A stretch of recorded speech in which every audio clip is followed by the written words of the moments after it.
Okay, I accidentally turned off my phone. But anyhow, we're in Arnold Yard, and I'm showing you what I've done to redesign the yard.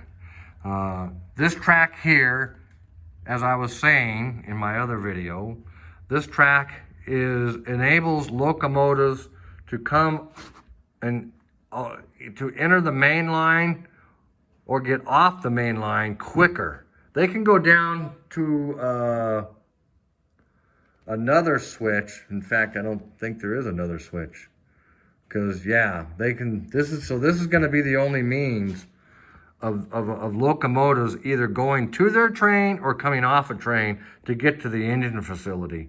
So this track will be the crossover for that. This switch here is going to be for Arnold siding. Now there's a crossover right here. So once the track gets past this crossover, it becomes the Arnold Yard lead. So, and then the other track, the siding that I'll show you here in a minute, the siding or the lead, the yard lead, will then have the switch or the turnout going into the class tracks. So, and anything going into the yard after the switch for the class track, there'll be a switch that will be right here, or over here actually, that will enable, here it is right here, and it'll go into the engine facility and an industry track, a couple industry tracks actually, down towards that direction, as well as over here. There'll be the RIP track and a supply track, and then about 3 tracks for an engine facility. Now keep in mind, when doing this layout, I have determined that this is not going to be a division point layout or division. Yeah, it's going to be, at best, it's going to be a regional railroad, a regional or even a branch, because the engine facility is not that big. In a big class 1 railroad, the engine facility could be or would be fairly good size, especially at a division point where 2 divisions come together. So you'll have crew changes, and you'll have, this facility, engine facility, will be mainly for just refueling locomotives, sanding locomotives, and very light repairs. And for anything that needs to be done that's heavier than that, it'll just be put dead in transit on a train and taken off the layout. And that's where staging comes in. So that locomotive can just go on to staging like it's gone somewhere to be repaired. So just light repairs and refueling and resanding, recoaling, but that's going to be about it. There's nothing significant. There'll be 4 class tracks here to enable me to make trains and break trains up and disperse them to the different industries on the layout. And then when they get loaded or unloaded on the layout at their respective industries, they'll come back to Arnold Yard, be classed into trains, and then the train will leave and go on to staging, as if that car or cars have left the layout to go somewhere in the United States, somewhere else in the United States. So anyhow, what I was saying, this is the switch for Arnold siding, and then the switch for the class tracks is right here. So anything coming in to Arnold siding, a train, a freight train, whatever, coming into Arnold siding, or if they're leaving, they will not interfere with the yard crew and their work. I also have actually this switch here that, I don't know if you can see it, it's going to be right here. This is for the runaround track. A runaround track enables a yard crew or even a local crew to set their train out and then run around it in case they've got to do, in case they come to a facing point switch and they have to run around to shove cars into an industry or whatever. And that's very crucial, I think, in this design, because I'll be doing a lot of that because I have industries within the yard that are going to require that. So I have the runaround track, and it's probably about, I think 2 feet, maybe 2.5 feet long It used to be on the original plan a passenger train storage track, and that dead-ended down there towards the end where you see that other turnout right there. So I figured, well, you know, instead of having it, I never used it on my other layout as a passenger storage track. So I'm going to make it a runaround track, and that'll work perfectly. That'll work really good for this setup. So then, now that the yard crew is not being interfered really in any way, other than this switch with locomotives coming in or out of the engine facility, they can pretty much work unhindered. This switch right here, there's going to be another switch right here, and this will come up to right here, if I'm not mistaken. And I'm trying to think now here. Oh yeah, here we go. This is going to be, you can see the dots right here. One track is a through track or a runner. They call them a runner in the prototypes. And this is a runner track, and then this track's going to be a caboose track. And it'll be able to hold about 4 or 5 cabooses, which is plenty enough for me, for my purpose. The caboose track used to be, the train would have to come up this track here, all the way here, up to here, and then back over like this, cross over to another track, and then shove in to the caboose track that used to be right here. It used to be right along here. So I've changed that. Now the caboose track is right here where it's just off the lead, the yard lead. Very easy access for the yard crew to either run around and get a caboose, and then they can get the caboose from either end. So this is the caboose track. And like I say, it's going to be much more easier for the yard crews. They won't have to go deep into the yard to get a caboose or drop a caboose off. So giving them more time to do their work, which would be making and breaking up trains. So this is a huge improvement over what I had before. And the biggest improvement, I think, is the class tracks being set up after Arnold siding. So, like I said, the yard crew can work pretty much unhindered. They won't have to be getting out of the way. So, plus, the yard lead goes around here, comes around here, goes all the way over here to right here. So the yard lead is longer than the longest class track or any other track in the yard. So I'll have ample room to get in, to be able to break up trains, make trains, whatever needs to be done. So that's been some of the improvements that I've made in Arnold Yard. There's going to be, like I said, there's going to be a RIP track, a repair and place track, which these are the dots right here. There's also going to be a supply track that supplies the yard with oil, fuel, supplies, whatever.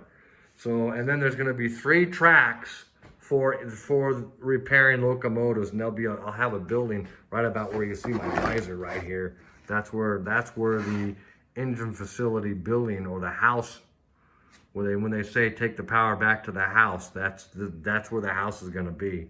So where they'll be making light repairs and whatever else needs to be done to the locomotives coming off the road, coming off the main line, or getting them ready for their next run. So, and then over here I have an industry track and a team track. As you may know, a team track can take any kind of car pretty much. So that gives me more versatility on the cars that I can run. So, and then there's going to be my niece's bakery right here. I think she called it sugar and sprinkles, I think. So that's my older niece, Ariana. And my other niece, Allison, my other beautiful niece, Allison, she's going to have an industry on here too. And I think I'm going to call it Allison Industries. So, but these are where the class tracks are. This is where the yard crew will probably perform most of their work. Is right here. The class tracks are going to be right here in this area. There'll be 4 of them, 4 class tracks. 2 tracks will be for locals and 2 tracks will be for through trains. So this yard, I'm really excited about this yard because I want to see how it works, because there are some major bottlenecks in my previous layout at my other house when I had this yard. And I've learned from those mistakes, at least I hope I have. So it ought to be pretty neat. So now over here, when a train leaves Arnold Yard, it comes around here, and there's an industry track right here. And I'm not sure what this is going to be. In the original plan, there was like, it would go off here like this onto the edge of the layout over this track. And there was 4 industries right here, or 3 industries, as I recall, 3 or 4 of them. My thought, I changed it to a coal mine or an ore mine because I have a bunch of ore cars that my friend Dave Arnold's wife gave me when he passed away. So I thought about making it an ore mine. And then I thought better of it and thought about maybe making it an interchange yard. So the train from another road or another railroad would come out of staging, go around the layout, and end up here, and there'd be like 2 or 3 tracks. There'd be two or three tracks right here, straight, that go straight to the edge of the layout. And then this would be an interchange yard, which they do have. So, and again, like I said, an interchange yard can take any kind of car. So it makes it really, for me, it makes it interesting. I can make this anything I want, whether it be industries, and keep in mind too, an interchange yard is considered an industry. So a lot goes on in an interchange yard. So, and this would really give me a lot of operational potential. So we'll see, and to be determined. So anyhow, the train will go back down the hill, and I'm right here now. I'm gonna lay my track. This is as far as I've got yet so far. It's gonna come around here. I'll either work on it later today or during the week for sure. It'll go down the hill,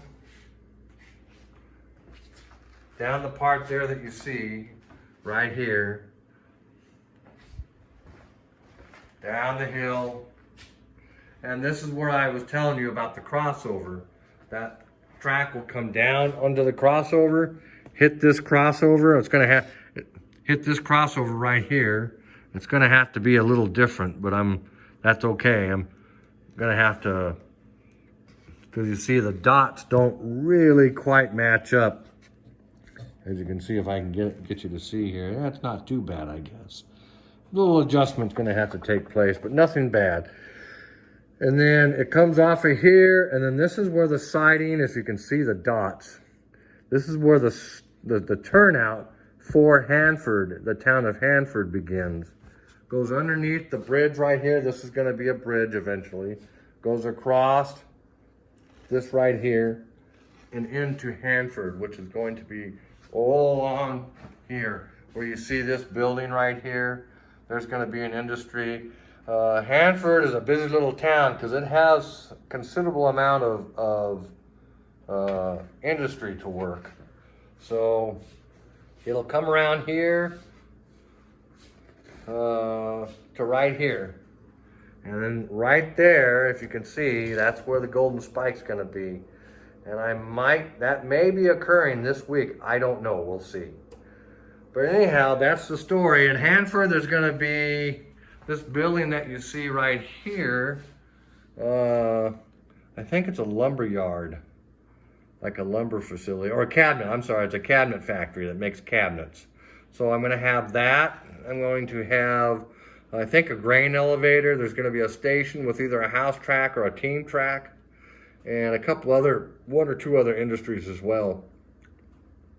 So this track plan goes 3 times around. It's basically an oval laid over it, folded over itself 2 times. So I've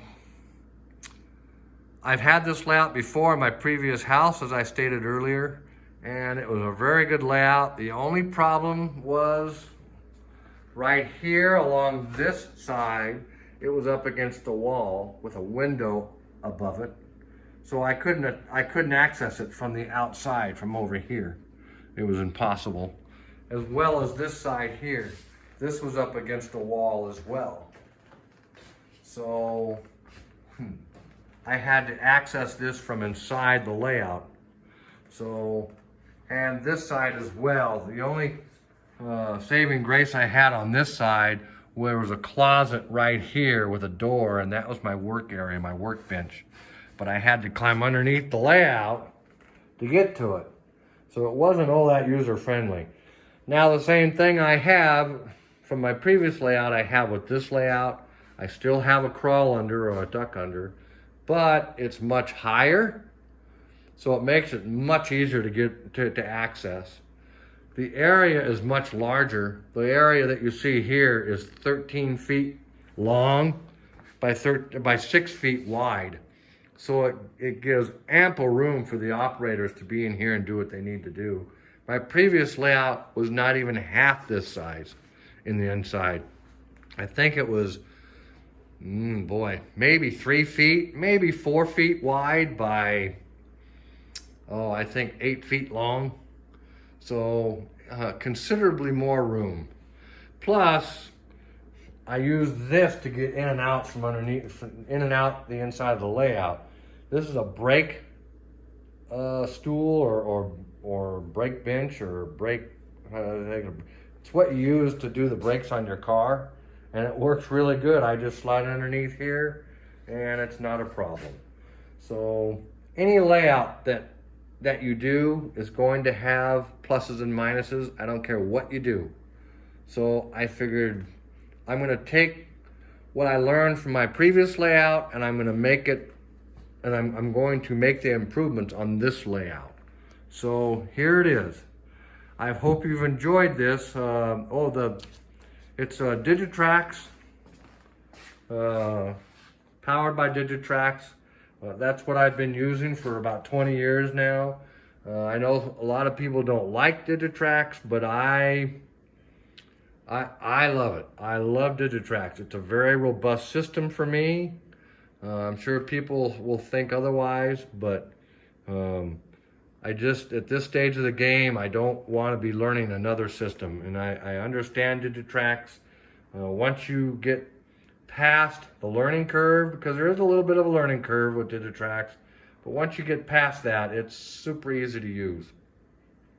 So I still have the older throttles. Digitrax has come out with newer throttles. So, and hopefully they've resolved some of the issues I've heard other people say about the older throttles or have complained about. But this is it. It's DCC Digitrax, and that's my workbench over there where I do all my decoder installs and building of rolling stock, and over here is where I build my structures and whatnot. So it's not the best setup, but it's not the worst setup either. So I'm grateful for what I have. Okay, I hope you enjoyed it, and I will be back for more. Bye for now.